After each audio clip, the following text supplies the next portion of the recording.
Հրապարակում է վերաքննիչ դատարանի որոշման եզրափակիչ մասը, վերաքննիչ դատարանը որոշեց.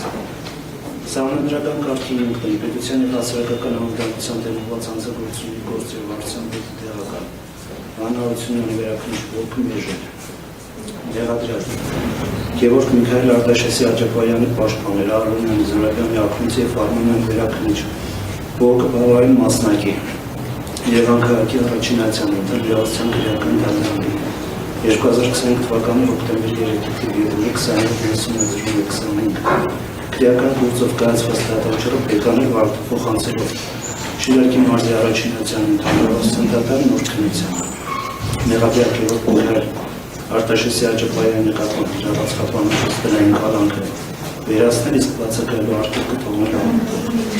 որոշումը կարող է փոխարկվել վճռավետ դատան ստանալուց հետո մեկ ամսի ժամկետում զինվորով Արկա է դատարան աշնարհակալանի տարբեր փոխարեն կարծիք որպես պարզաբանում նշեմ որ վերաքննիչ դատարանը գտա որ Երևան քաղաքի առաջին ացիան ընդհանուր իրավասության քրեական դատարանը սույն դեպքում չի հանդիսացել որպես օրենքի վրա ստեղծված և պատշաճ դատարան այդ իսկ պատճառով դատավճիռը բեկանվել է և վարորդը փոխանցվել է մեր կարծիքով ըստ պատշաճ ընդդատության